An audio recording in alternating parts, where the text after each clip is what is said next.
అందరికీ నమస్కారం. గత వారం రోజులుగా ఒక బర్నింగ్ టాపిక్ సోషల్ మీడియాలో చాలా అట్టుడికిపోతుంది.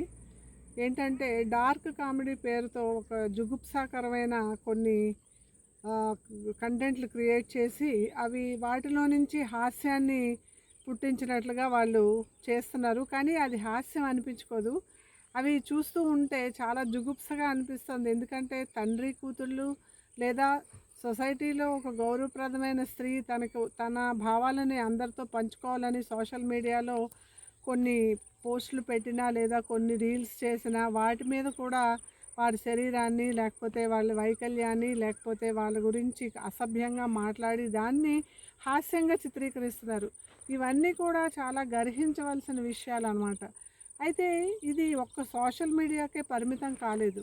బయట కూడా ఎక్కడ చూసినా కూడా కుర్రాళ్ళు ముఖ్యంగా యువత ఎంత అసభ్యంగా మాట్లాడితే అంత బాగా దాంట్లో నుంచి ఫన్ తీసుకోవచ్చు అన్నట్లుగా భావిస్తున్నారు. పూర్వం వాక్ శుద్ధి అనేవారు.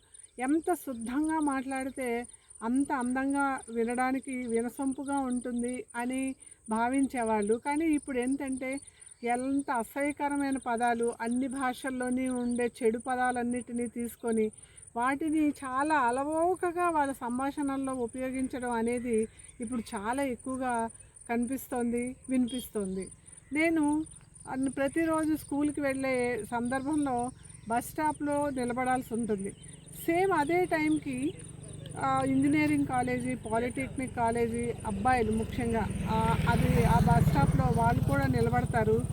ఆ 5-10 నిమిషాలు బస్సు వచ్చేదాకా వాళ్ళు మాట్లాడుకునే మాటలు వినడానికి, ఆ పరిసరాల్లో ఉండడానికి నాకు చాలా ఇబ్బందికరంగా, చాలా అనీజీగా అనిపిస్తూ ఉంటుంది. అదే ఎక్కడ చూసినా అన్నమాట. మామూలుగా ఒకప్పుడు మనం వినడానికి కూడా ఇష్టపడని పదాలని వాళ్ళు ఏమీ కాకుండా ఏరా బాగున్నావా అన్నంత క్యాజువల్గా వాడేస్తున్నారు. అంతేకాకుండా నేను కూడా చిన్నప్పుడు పల్లెటూరులోనే పెరిగాను. కొన్ని కూడని పదాలు అంటే బూత్ పదాలు అంటాము, అవి చెవిలో పడుతూ ఉండేవి. అవి ఎవరంటే చదువు లేని వాళ్ళు తగువులు ఆడుకునేటప్పుడు, గొడవలు పడుతున్నప్పుడు మాత్రమే వాడే భాషని ఇప్పుడు ఏమీ కాకుండా కుర్రాళ్ళు అమ్మాయిలు కూడా కొంతమంది ఆ భాషను వాడేస్తున్నారు.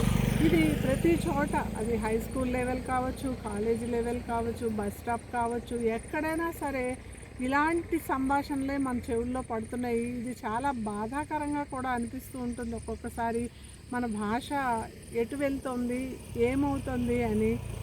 ఇదంతా కూడా పూర్తిగా ఇది వాళ్ళ తప్పు కూడా కాదు. ఇది సోషల్ మీడియా ప్రభావం, సినిమాల ప్రభావం, అలాగే పరిసరాల ప్రభావం కూడా. ఎందుకంటే ఇలా మాట్లాడడం తప్పు అని చెప్పేవాళ్ళు ఎవరూ లేరు. ఎందుకంటే ఇంట్లో ఉన్నవాళ్ళు, వాళ్ళ ఇంటి చుట్టుపక్కల ఉన్న వాళ్ళు కూడా ఇలాగే మాట్లాడుతున్నారు, ఇలాంటి భాషనే వాడుతున్నారు. కాబట్టి ఇదంతా కూడా మళ్ళీ ఎప్పుడు దీంట్లో నుంచి ఈ చదువుకున్న పిల్లలు, యువతులు బయటపడతారా అనేది ఎదురు చూడడమే తప్ప మనం ఏం చేయలేము. ఎందుకంటే హై స్కూల్ లెవెల్ పిల్లలకు కూడా సరిదిద్దడానికి ప్రయత్నించినప్పుడు వెనక్కి తిరిగి నవ్వుకోవడం, ఎగతాళి చేయడం అనేది చాలా సార్లు గమనించడం జరిగింది. కాబట్టి దీనికోసం మనం ఏం చేయగలం అనే ఆలోచనే తప్ప ఏం చేస్తాము అన్నది మనం ఇప్పుడు చెప్పలేని పరిస్థితి.